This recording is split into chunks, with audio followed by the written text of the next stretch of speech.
well, you've not heard from me for a while, and there is a little bit of a reason. But first of all, we're going to do some shout outs, because I got a postcard here from Charlie, Mike and Martin from Wickham. They say, thanks for sharing our Land Rover arguments. You probably tell by my voice that I'm full of flu at the moment, which makes me under the weather a little bit. And I've also got a nice Easter card. Now this only came last week from where is it now?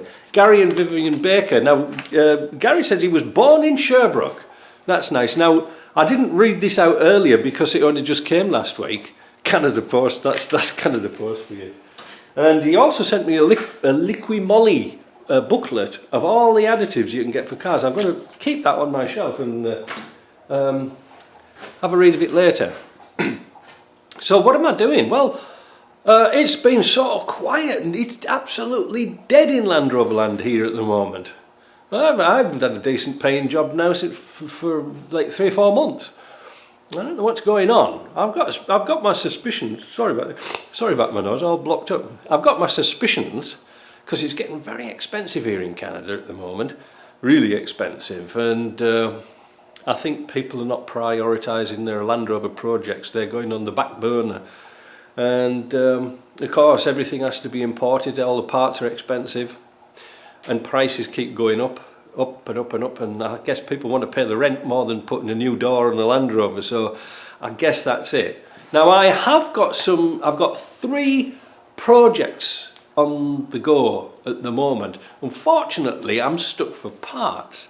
The days when Amazon used to be able to get stuff within a couple of days or next day, well, they're slowly disappearing. Now it's like 2 weeks, and it's not as if I'm, wanting the Russian crown jewels or anything like that, but I'm just wanting some special nuts and bolts and screws and things like that to finish off those videos to show you what I'm doing. I'll give you a brief look at something, what I'm going to do. Back in the tick.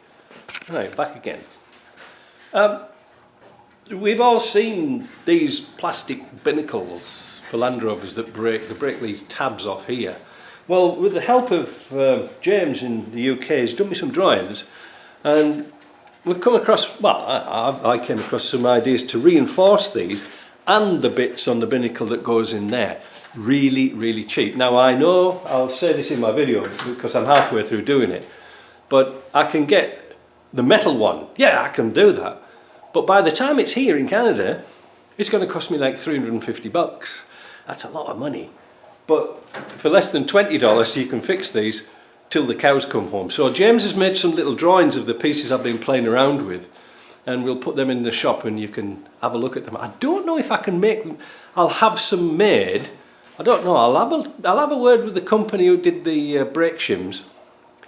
But I found out that like making things, people just copy the ideas and sell them themselves, and I don't get a cut out of it. So I'm sort of a bit between a rock and a hard place when it comes to things like that. I don't know really what to do.